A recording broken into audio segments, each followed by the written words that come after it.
Hi, Rebecca. Hello, Reno. How are you? Good, thank you. So good to see you. Thank you for having me. And guys, watches have become a statement item for the modern man. But women who made the first statement back then in the 16th century by wearing watches on their wrist in the form of jewelry.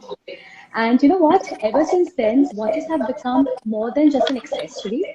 And this is so because they hold a meaning, they have an offer, and they also offer a story, and they also offer a bond of connection, and relationship with the past. And today we have Rebecca Ross, who's a watch specialist from Christie's in New York, who's going to be talking to us about watch collection and about how to maintain those watches. Because believe me, guys, there's a watch that suits everyone's desire, everyone's taste, and there's a watch which is just right for you. And Rebecca here, she's going to help us decide which is the watch right for us. With pleasure. So thank Right. you again for having me. Yeah, my I pleasure, am, Rebecca. yes, I am a watch specialist at Christie's New York. Right. Um, I curate watch auctions. I Lovely. travel around the globe to find Wow. and treasure hunt these very rare pieces to put in the auction. Right. And, my main enjoyment is really helping clients to find the watch that they really do want. Lovely. So Tabitha, do you come to Mumbai anytime soon or to India for any of your watch collection, research I have not, events? I have not come before, but I would love to. I'm sure, I'm As sure. soon as we can travel again, I'll Oh be yeah, there. very much soon. Yeah, so before we begin, I would love to extend my gratitude to entire Christie's in New York, especially Rahul Kadakia and also to Jennifer, and of course to you, who's helped me to like put the entire chat together for the entire audience across social media. My pleasure. So to begin with, tell me that your first memory with watches and how did you know that watch is your true calling? Well, I grew up in London, on the outskirts of London, Okay, and I come from quite a big family. I'm the youngest of four children, and my dad was a watch collector. He okay, wasn't a very big watch collector, but he definitely had a few iconic pieces in his collection. hmm, And really, that's where the fascination began. And, in my household growing up, watches and art were really synonymous. So we lovely. would talk about them together, around the dinner table pretty much every day. So that's where it started, my infatuation. Um, I studied art history and then I went to Christie's Education and I did the master's degree in the business of art. Okay. And I really thought that I would be in an art department, perhaps Impressionism or postmodern. But then I realized that Christie's actually had a luxury cluster. We sell Okay. fine wine, also handbags, jewelry, and a Yes. whole department dedicated for watches, which Lovely. when I, discovered that, I knew that that was for me. And 6 years later, I'm still there. Lovely. So can you tell us what exactly are you doing in this particular picture? Well, this was actually a watchmaking class. Lovely. One of the first times that I've ever taken apart a pocket watch. Mm-hmm. And I want to say put it back together, but I tried to put it back together. It Oh was my God. very difficult and you need a lot of patience. And I think I need to keep practicing that. Wow, that seems like quite a bit of task, isn't it? Yeah, it takes a lot of concentration. I'm sure it does because I can see you totally engrossed into your work of probably putting all the pieces together, if that's what appears so. Yeah, yeah, yeah. It's Yeah. definitely a skill set that I'm not a watchmaker, but who knows, perhaps one day. I'm sure you will be. I'm sure you will be. Okay, so now, let's begin with. First of all, I would like to know that when did the trend of producing lavishly watches, studded with diamonds or with jewelry evolve? Yeah, well, in the beginning, well, now wristwatches are really a statement piece Okay, for a man or a woman. okay, But back when wristwatches began, they were really just made for women. Men right, were wearing pocket watches and women were wearing jewelry watches, in essence. There okay, was not much functionality to them, none at all, really, apart from telling the time. And right, really, they were just made to look pretty. They were adorned with diamonds. As you can see here, the example from Vacheron Constantin from 1913, actually. So beautiful oval case design, Right. but not very functional at all. Oh, is it so? Yeah, yeah. I mean, it really, if you look at watches then and now, we've come a long way. I'm sure they have. I'm sure they have. So tell me that how has a fine jewelry collaborated with fine watch making? Yeah, so since then, wristwatches have evolved so much. Now we have far more complicated movements. We use more sort of robust materials, such as ceramic, for example. This Okay. example on the screen you have here is a Rolex Rainbow Daytona. Okay. So this color scheme was quite revolutionary for Rolex in, I believe, 2012. Okay. It's a Daytona, so I'm sure a lot of people are familiar with the Rolex Daytona. Right. But this Right. one is, gem set with Right. rainbow-colored sapphires all Mm-hmm. around the bezel, diamond lugs and diamond crown Correct. guards. So it's really a beautiful piece, and it really shows the evolution and where we've come to now. Wow. And there's another watch I would like to ask you to share your insights on this one. Yeah, so this is actually Richard Mille. Okay. Yeah, I don't know how many people are familiar with Richard Mille in your audience, but one of my favorite watch brands, Right. especially, for the modern timepieces. This is Mm-hmm. actually their first ladies' watch. First And ladies. you can Okay. see it's much bigger than you would Right. imagine, and Mm-hmm. it's made in pink gold. Okay. So tell me, I believe that these watches are definitely a lot more expensive. So is it a good investment to purchase these watches? I mean, they can certainly be a good investment, but there's a lot of different factors that you need to take into consideration before you Okay. purchase, Okay. especially with vintage watches. I would always advise about quality of the timepiece is extremely important, Right. as is condition is Okay. number one factor at the Mm-hmm. moment for vintage Right. watches. Right. Um, so they can be a good investment, but you have to really look into the timepiece itself and ask yourself the questions for it to be, a good investment for the future. Right. Right. Right. Of course. So tell me, moving on, that can you talk to us about some iconic pieces, iconic watch pieces, probably at Christie's that you've seen? Oh, sure, with pleasure. So for women, I believe everybody knows the Cartier Tank.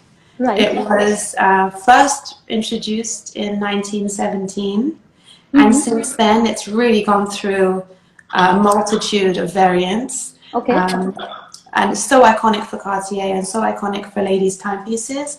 This one, however, was extra special. We Okay. sold this in 2017, and it Okay. belonged to Jacqueline Kennedy. Mm-hmm. Oh, lovely. So, yeah, it was a very special auction and very memorable. Okay. So moving on, I also found out this particular watch. Yeah, so this is very iconic for Patek Philippe. Okay. This is their 24 model, which is Okay. actually the most celebrated ladies' piece for the brand Mm-hmm. itself. Okay. So tell me that what is special about these watches? I mean, is it the making mechanism that sets them apart? I mean, they're very finely finished. The quality Okay. of movement is really exceptional. And I think the case designs are just so recognizable Okay. that really these iconic timepieces will just live on forever. I'm sure about that. And let's talk about the evergreen Rolex, which has been a favorite for most of the people. Oh, absolutely. We had to include this as an iconic timepiece for a lady or a man, really. It's Right. the day-date model, so you have the date and the day at the top there. And this one's nice because the hour markers are actually diamond set, Yes. so has a little extra special detail there. Right. Okay. But the entire finishing is just so beautiful, isn't it? It's just got like a matte gold finish, I believe. Yeah, I'm a really big fan of yellow gold. Yeah, it just looks so classy, right? Yeah, I can see too many hearts flowing in from people. Yeah, in love with the Rolex for sure. Okay, and let's talk about this one. Oh, so moving on to iconic watches for men, Okay, I don't think we could really, have this chat without talking about the Rolex Daytona. Perfect. extremely iconic for men. And here we have a reference 6239, which is actually the first Daytona reference that Rolex made. Wow. Okay, so tell me how to remember all these reference numbers. You know, since you've been with Christie's maybe probably for such a long time, how easy or hard it is for you to remember these reference numbers? I mean, when you really have an infatuation with watches, Right, right, right. it comes quite It comes easily. naturally. Yeah, well, I don't know about naturally, but when you're so invested every day and Right, working with them all the time, right. it sticks. It's so beautiful because I was just amazed at your, like you have a reference number of each and every watch memorized. So, I mean, how difficult or easy that must have been for you. Yeah, well, I mean, we are specialists of timepieces. It's what we do every day, Lovely. and we love it. So it's I'm not really a sure. chore. I'm sure. I'm sure. Okay, and of course the famous AP. Actually, this is also Patek Philippe. Okay, It's a Nautilus model, which is also extremely iconic men's watch, but now okay, quite unisex actually. A lot okay, of women are beginning to wear these watches, and this one actually started in 1970s, so okay. it's definitely an icon of Beautiful. vintage production, Right, and one that we had to show you. right. So tell me that the trend of unisex watches, as you mentioned, has been running since the 1970s or even since the earlier time, is it? I think it's more a modern interest, actually. Okay, okay, Yeah. Yeah, I think okay. nowadays women are really preferring to wear men's watches. I know that I love wearing my husband's Yes. watches, Oh, and I how find myself even buying watches that were actually intended for a man, especially the vintage ones, because the size is so perfect for a woman now. right. So since you mentioned about that you love wearing watches, especially men's watches, so would you like to show us some of the watches which you have? Oh, sure, yeah. Well, I brought to show you a Longines. I Okay. hope you can see it there on the Yes. screen. Wow. It's Beautiful. it's a really beautiful chronograph from the Okay. 60s. Yes, Lovely. originally made for a man, but Okay. now the size is just perfect for my wrist. Right. And I love how much charm it has. These vintage watches, they hold so much character. Yes, yes. And tell me that do a leather strap adds a lot of the grace and character to a watch versus a metal strap or a gold strap? I think it's really personal preference. Okay. Some watches just look better on a bracelet. Like, for example, the one that I'm wearing now is a Okay. Rolex. One of the Beautiful. first I ever received as a gift, actually. How lovely. This, of course, looks better on a bracelet. The Jubilee Rolex bracelet Right. is meant to be on this watch. Whereas, for the Longines, you can really get away with a leather strap more easily. Okay. Yeah, definitely. Okay, so you've spoken about these iconic watches, and now I would like to ask you that vintage watches are also a great way to create a style without being flashy. So, what are your inputs on that? Yeah, I prefer vintage watches from an aesthetic point of view because Right, they can hold so much charm in their of 20, course. 30, 40-year lifetime that modern pieces just really couldn't possibly have. Right. Um, Here on the screen, you have a 1949 Patek Philippe, one of my Mm-hmm. favorites. Okay. Um, it just has a beautiful look about it. You can tell It's it's just so not classy. so classic, Mm-hmm. but also has a really nice vintage appeal.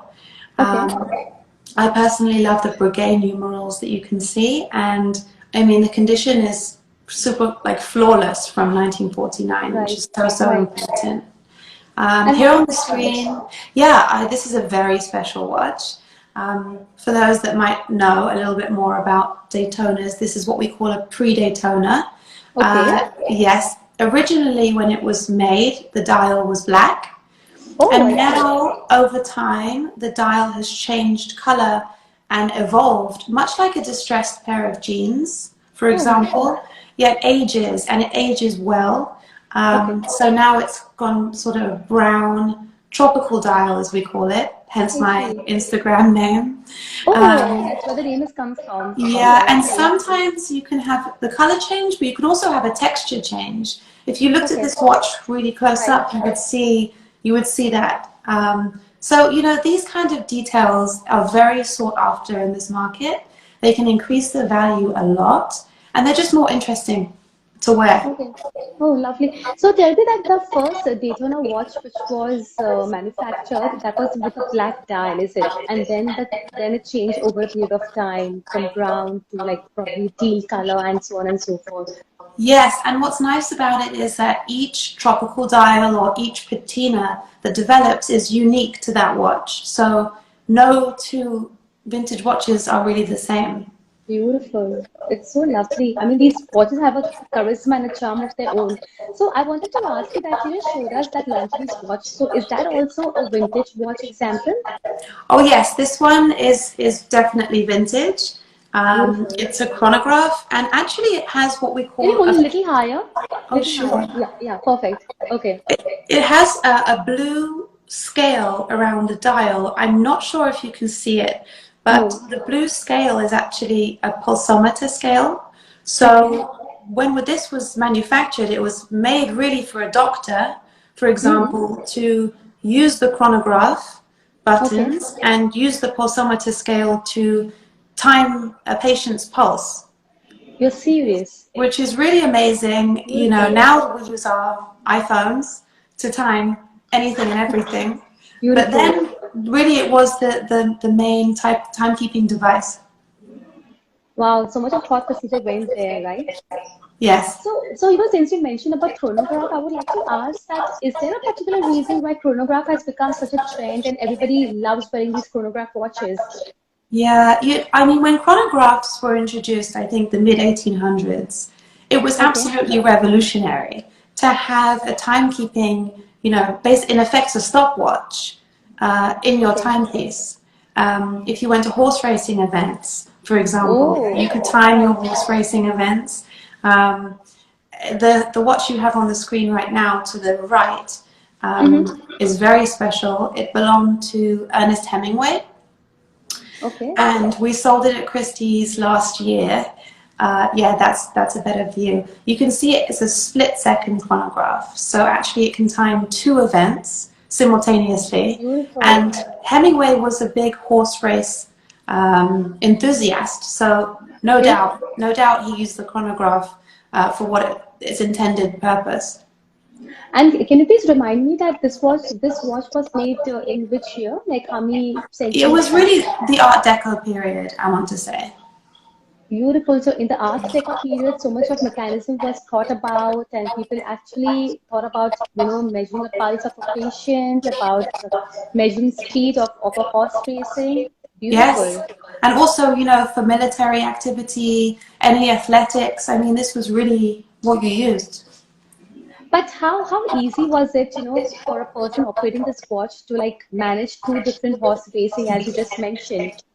Yeah, I was definitely something you have to get the hang of. But really, it's just with a button, sometimes two buttons, and Okay. you learn pretty quickly if you have nothing else. Wow, that seems like a quite a bit of task, in the current day because with the iPhone, everything just becomes so easy and quick, right? You just need Exactly. to go so fast with the iPhone. Yeah, Okay, so exactly. right. So moving on, I would like to know that there are so many different styles and approaches to watches, to watch collection. So tell us about different types of watch collectors. Yeah, well, you know, watch collecting is so varied. You can collect different eras, you could collect different metals, you could collect different brands, different designs, different Mm-hmm. complications, you know. There's really no boundaries, which is what makes this Right, industry so interesting. right. Here we have on the screen a time-only Patek Philippe, a beautiful Calatrava, sort of what I would say is a great starter piece for your Okay. collection. And then sticking with Patek Philippe, you know, you can go all the way up to collecting the most complicated of watches, which include things like minute repeater, which is a chime, which tells you the time with gongs inside the movement, which is incredibly complex, as you can imagine. I'm Um, sure about that. there's really no limitations. Right. And let's talk about this particular watch. Yeah, so this is the very complicated Patek that I was just referring to. Okay. It's a reference 5016. You can see the slide on the left side of the case. This Mm-hmm. This is actually used to engage the minute repeater. And it's a beautiful piece. I mean, outstanding quality.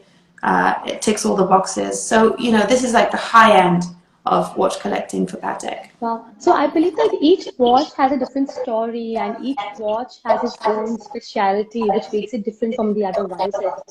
Yeah, especially with vintage pieces.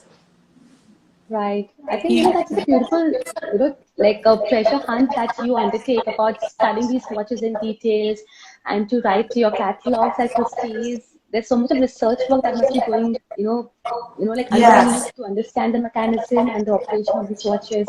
absolutely. I mean, you have to, when I'm writing the catalogs and researching the watches and authenticating them, Right. you know, you're looking at the dial, the Okay. movement, and the case really as three different parts. And then you have to take into consideration the provenance, so who the watch may have belonged to in the past.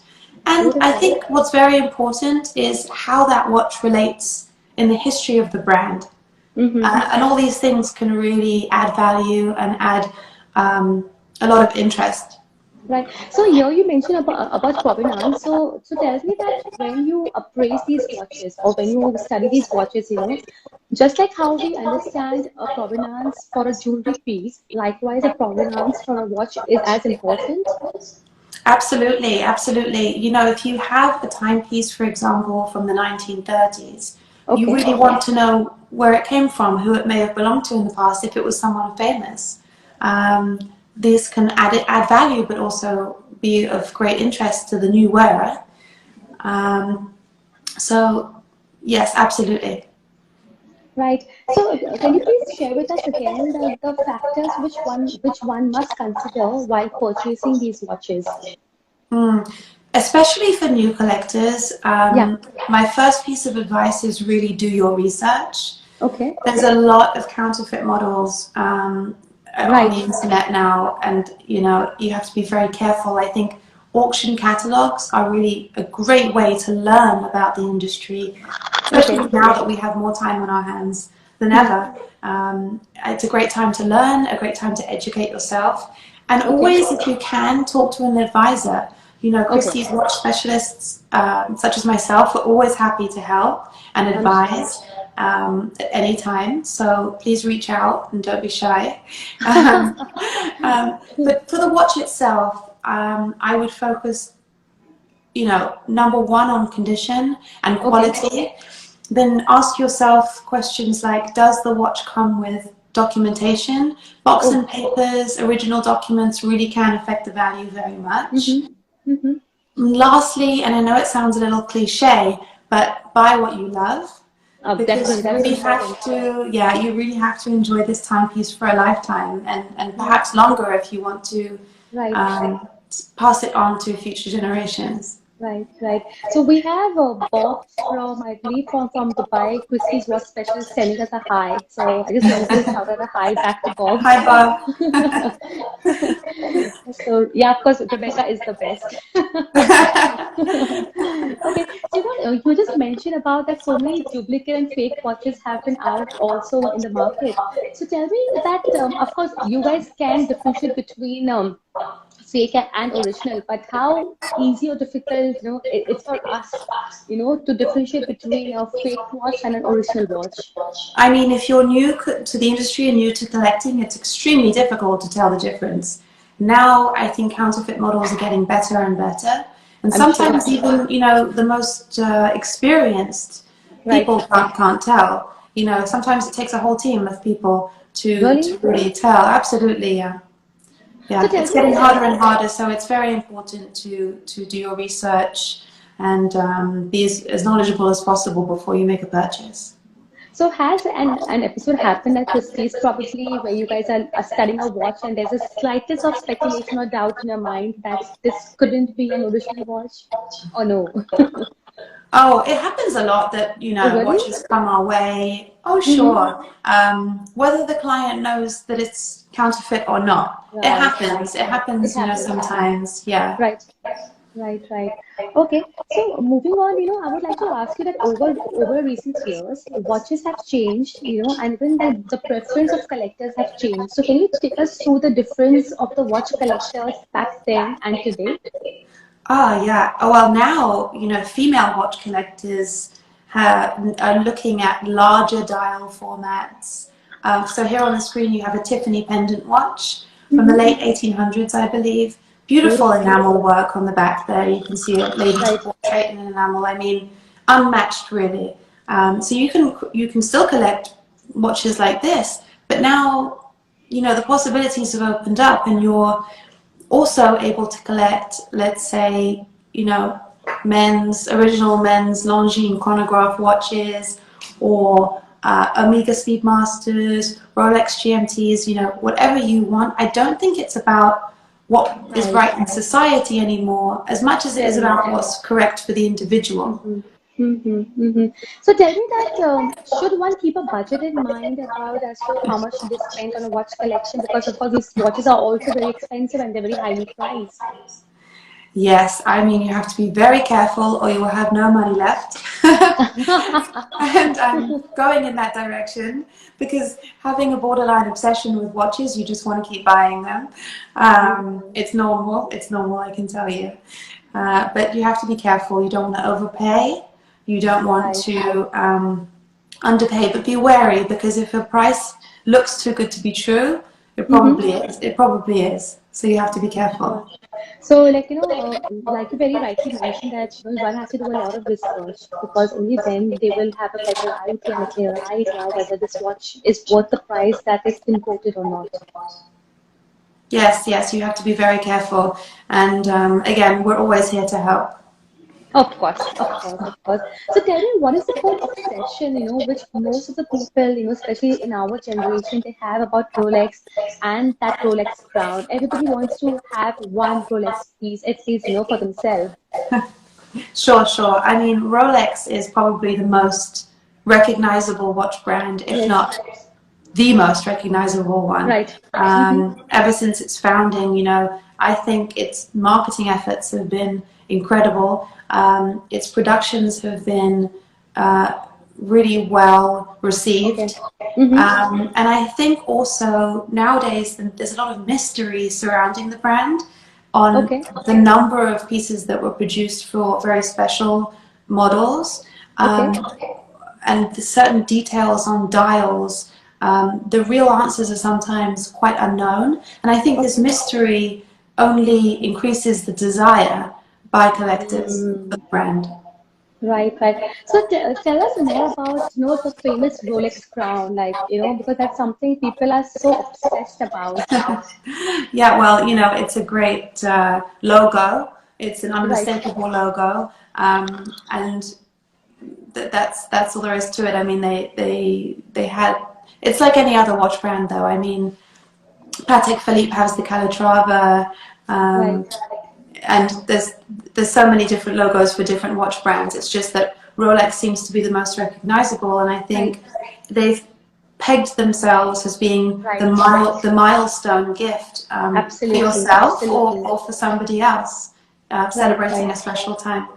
Right. So tell me that, you keep on seeing watches day in and day out, and I'm sure that you have so many favorite watches and there's so many dream watches of yours which you would love to have them. So if you had to pick any one watch, which you really, really, really love, which one would that be? Yeah, it's so difficult to choose, as you can imagine. I mean, Right. I really love all of them for so many different reasons. Of Uh, course. they're like, yeah, they all have something special for me.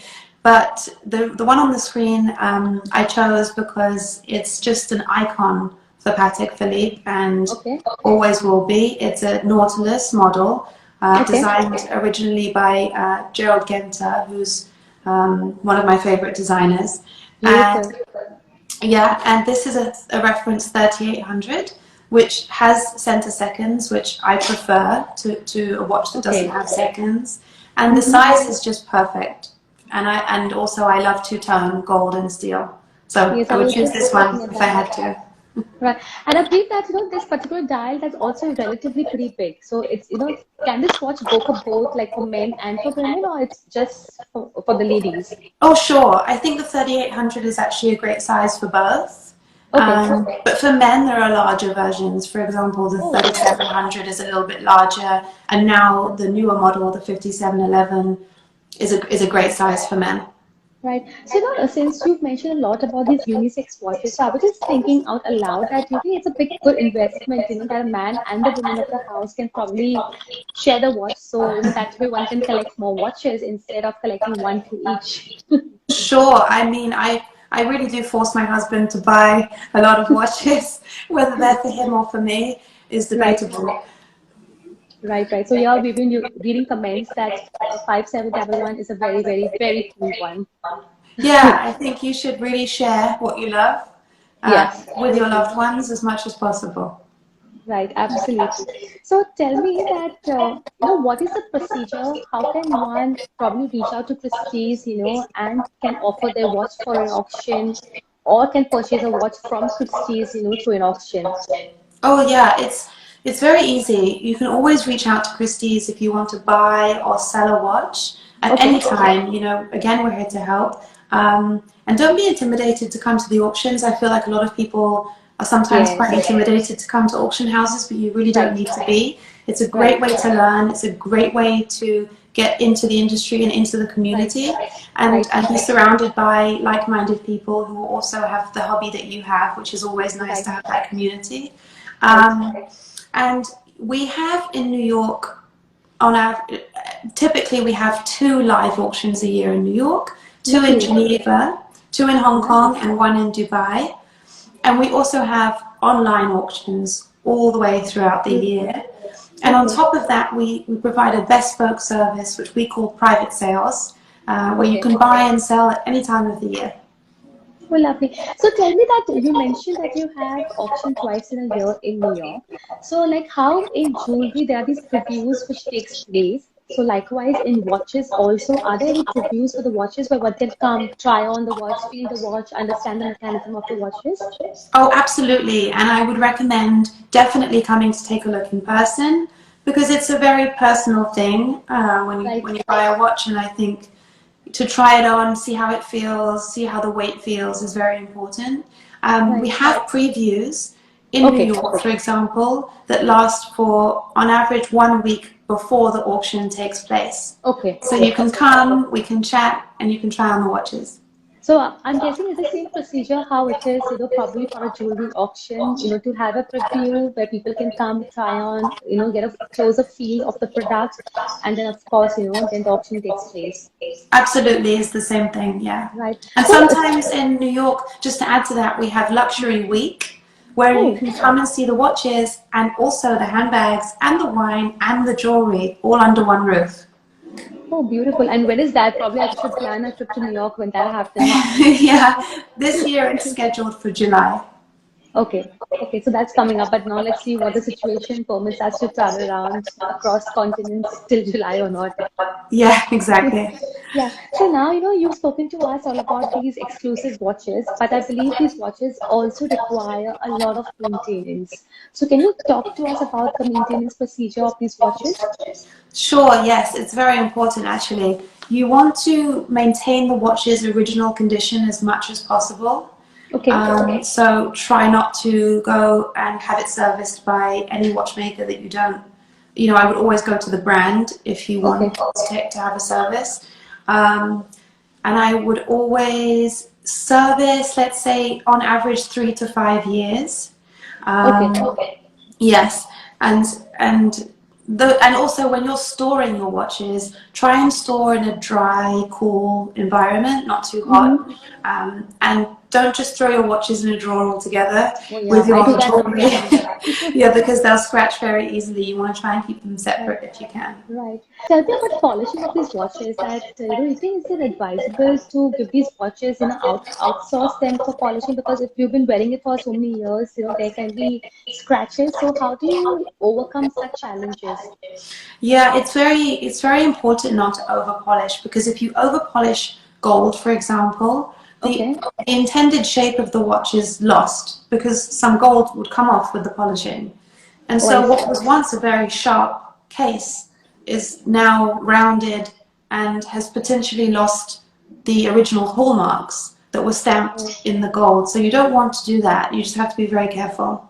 right. So I would like to talk about this particular image out here. So you think that this has been completely tarnished, or what is it? Or this is how it's This is become because actually, yeah, this is actually the original green Rolex sticker okay. that Oh, came on the back of the watch when it was sold, which was never taken off. And now the sticker, this is not actually the watch, it's just the sticker on the case back. oh, so this is an original sticker. Like this is how it was. Yeah, well, originally it was bright green and looked shiny and new, but now it's aged. Right. So tell me that, I've seen many of the girls wearing the expensive watches and they also wear a bracelet, like a diamond-studded bracelet. So how advisable is it? Because I always tend to understand that why would you want to wear a bracelet when you're wearing something so expensive? Because there's also a chances of, of it being scratched, be it your diamond jewelry or be it your watch. So can you please share your Absolutely. insights on that? Yes, yeah. I mean, I'm definitely one that likes to stack a lot of bracelets on Okay. my hand, especially in the summertime. But with very expensive watches, you really want to avoid that Exactly, 100%. exactly, Yeah, if there was exactly. scratch, this is number one rule. And why would you want to detract, like you said, from the beauty of one or the other? I would wear Exactly. them. I would wear them separately. Right, right. Because I've always wondered, I've seen so many women who wear the expensive watches and they just stack their bracelets. And in my head, I'm like, why would anybody want to do that? Because, you're seeing the charm from one thing to the other thing. And of course, the tendency of scratching your expensive bracelet and your watch. So I think that's a Exactly. big no-no that you don't stack your watch and your bracelets together. Because I thought maybe it's a trend setter, which people and ladies tend to follow it. But I guess it's just not being wise. Yeah, yeah, yeah. I would go towards something else to be a trendsetter. Yeah. Okay. Okay. So let me see if we have any audience questions to ask. Somebody's asking, do you guys sell watches? Well, we auction watches all throughout the year. We have watch auctions and Okay. we also have private sales. So if you want to sell a watch privately, you can Okay. do that as well. And so that means that they can just reach out to you through your email or go on Christie's website. Absolutely. You can reach out to me directly. You have my Instagram account here, which is Tropical Dial. Okay. I'm Right. always happy to receive your messages or Okay. by email, whichever is Okay. best for you. Okay. Okay. So let me see what's next.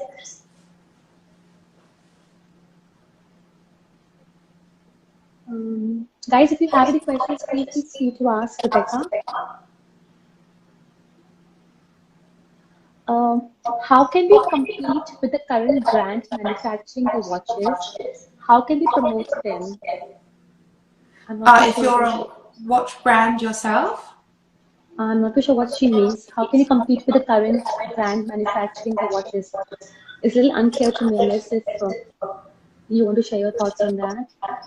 if you are a watch manufacturer yourself, I think it's going to be very difficult to compete with the watch brands that have an already very established history. Okay, But you have to. My advice would be perhaps to find a hole in the market that hasn't been taken yet, and try and establish yourself in a new realm. okay. One second, I just something very interesting caught my eye, but let me see if I can find that question.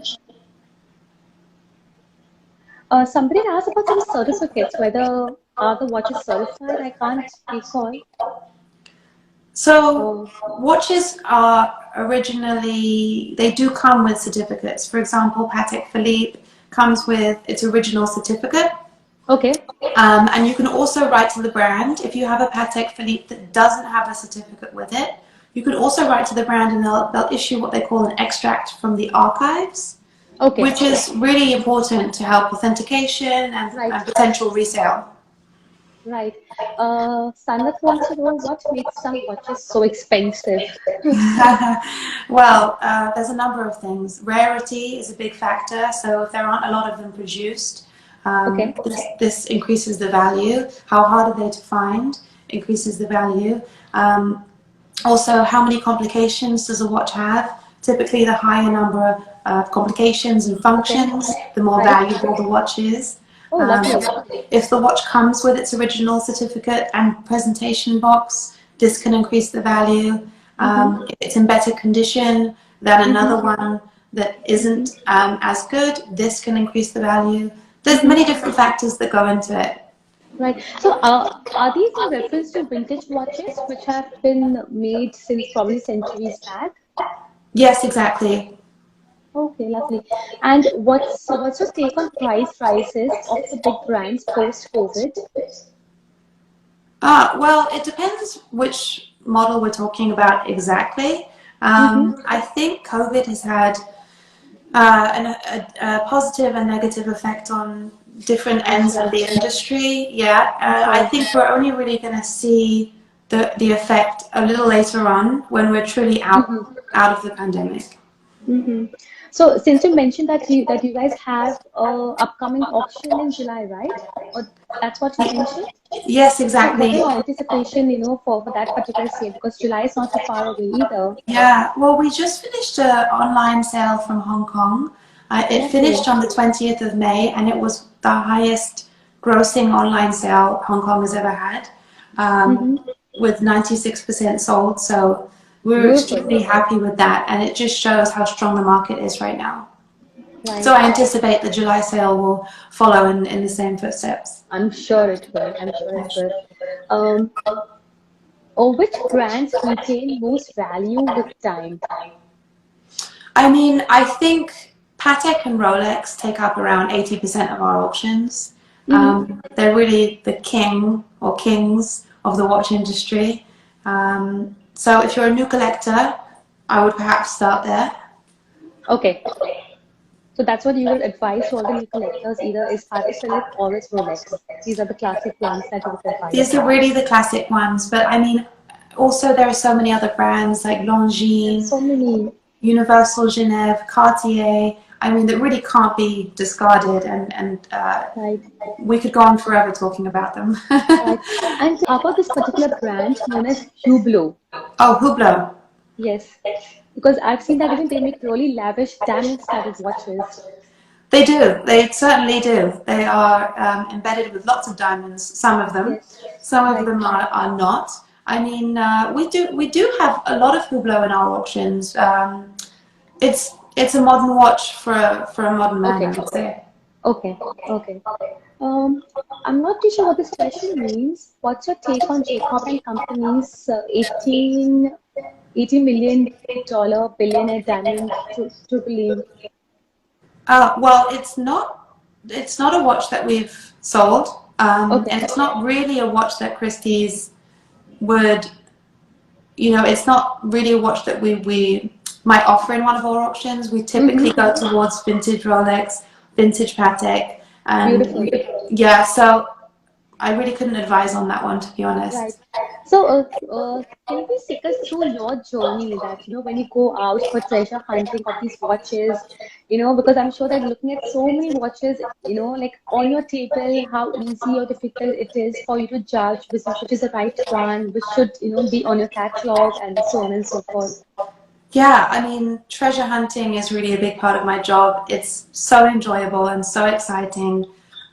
Whenever you go into a client's home or see their big collection, you really never know what you're going to see.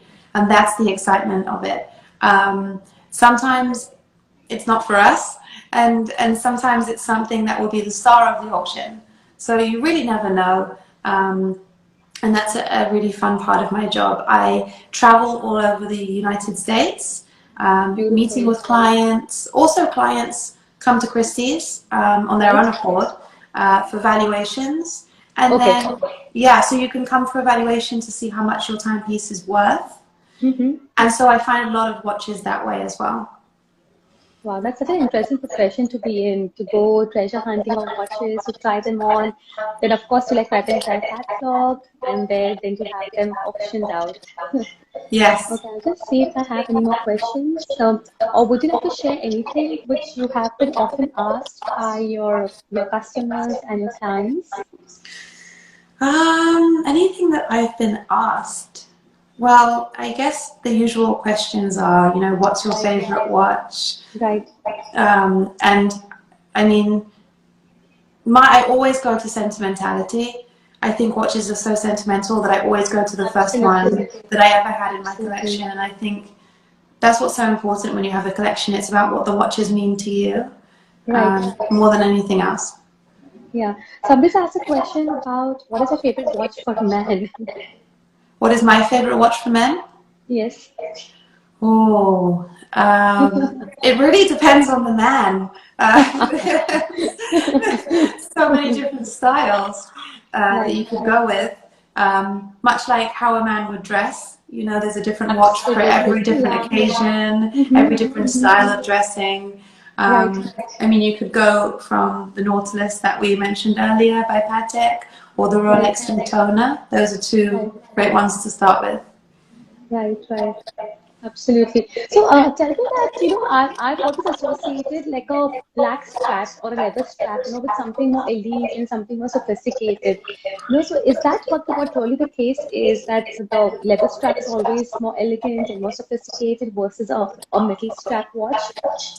Yeah, I mean, vintage watches, like in vintage times, men, I believe, preferred bracelets. Okay, But nowadays, it's definitely the strap, the alligator strap, or a leather strap, okay. that's really preferable, unless the bracelet is extremely rare.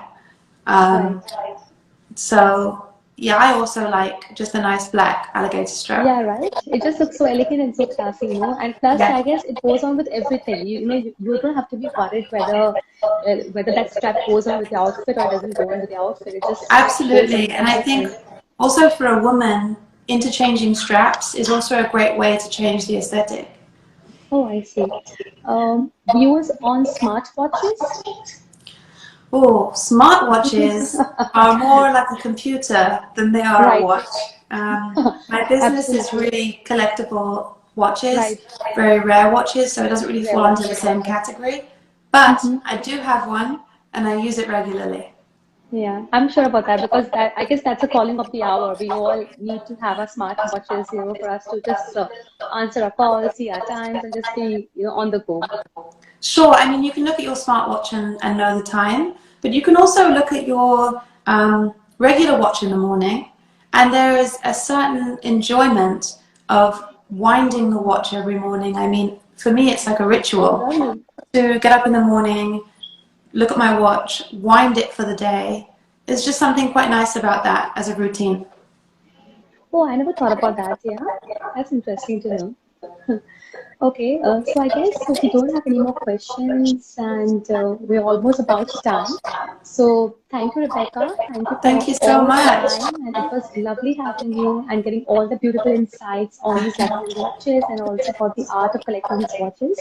So thanking the entire Christie's in New York once again, thanking Jennifer, thanking Rahul, and of course thanking you. And hopefully I'll make a trip soon to New York City, and I can see the jewels and the watches both together. I hope so. We'd love to Great, welcome you. Thank you great, so great. much. Yeah. Okay. Thanks, Rebecca. Okay, Bye. take care. Bye bye. Bye. How about this particular brand known as Hublot? Oh, Hublot. Yes. Because I've seen that even they make really lavish diamond-studded watches. They do. They certainly do. They are embedded with lots of diamonds. Some of them. Yes. Some of Right. them are not. I mean, we do have a lot of Hublot in our auctions. It's a modern watch for a modern man, I Okay. would say. Okay. Okay. Um, I'm not too sure what this question means. What's your take on Jacob and Company's 18 million dollar billionaire diamond jubilee? Well, it's not a watch that we've sold, Okay. and it's not really a watch that Christie's would. It's not really a watch that we might offer in one of our auctions. We typically go towards vintage Rolex, vintage Patek, and Beautiful. yeah, so I really couldn't advise on that one, to be Right. honest. So, can you please take us through your journey that, when you go out for treasure hunting of these watches, because I'm sure that looking at so many watches, like on your table, how easy or difficult it is for you to judge which is the right one, which should, be on your catalog and so on and so forth. Yeah, I mean, treasure hunting is really a big part of my job. It's so enjoyable and so exciting. Whenever you go into a client's home or see their big collection, you really never know what you're going to see. And that's the excitement of it. Sometimes it's not for us, and sometimes it's something that will be the star of the auction. So you really never know. And that's a really fun part of my job. I travel all over the United States, meeting Beautiful. with clients. Also, clients come to Christie's on their own Right? accord for valuations. And Okay. then, yeah, so you can come for a valuation to see how much your timepiece is worth. Mm-hmm. And so I find a lot of watches that way as well. Wow, that's such an interesting profession to be in, to go treasure hunting of watches, to try them on, then of course to like write the entire catalog, and then to have them auctioned out. Yes. Okay, I'll just see if I have any more questions. Or would you like to share anything which you have been often asked by your customers and your clients? Anything that I've been asked? Well, I guess the usual questions are, what's your Right, favorite watch? right, And I mean, I always go to sentimentality. I think watches are so sentimental that I always go to the first one absolutely, that I ever had in my absolutely. collection. And I think that's what's so important when you have a collection. It's about what the watches mean to you, Right, more than anything else. yeah. Somebody's asked a question about what is your favorite watch for men? What is my favorite watch for men? Yes. Oh, it really depends on the man. So many different styles that Right, you could go with. Much like how a man would dress, there's a different watch for absolutely. every different Yeah. occasion, every Mm-hmm. different style of dressing. Right, I mean, you could go from the Nautilus that we mentioned earlier by Patek or the right, Rolex Daytona. Those are right, two great ones to start with. right. Absolutely. So, tell me that, I've always associated like a black strap or a leather strap, with something more elite and something more sophisticated. So is that what really the case is, that the leather strap is always more elegant and more sophisticated versus a metal strap watch? Yeah, I mean, vintage watches, like in vintage times, men, I believe, preferred bracelets. Okay, But nowadays, it's definitely the strap, the alligator strap, or a leather strap, okay. that's really preferable, unless the bracelet is extremely rare. Right. Um, so, yeah, I also like just a nice black alligator strap. Yeah, right. It just looks so elegant and so classy. Plus, Yeah, I guess it goes on with everything. You don't have to be worried whether that strap goes on with your outfit or doesn't go on with your outfit. It just goes on absolutely. with And I think everything. also for a woman, interchanging straps is also a great way to change the aesthetic. Oh, I see. Views on smartwatches? Oh, smartwatches are more like a computer than they are a Right. watch.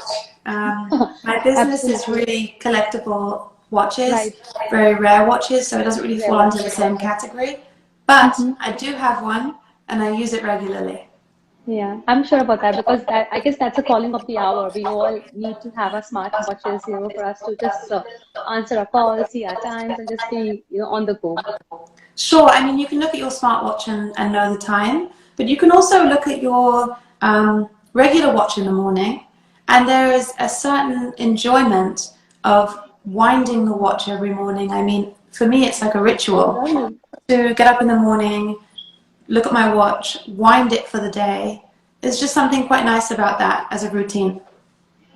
Oh, I never thought about that. Yeah, that's interesting to know. Okay, so I guess we don't have any more questions, and we're almost about done.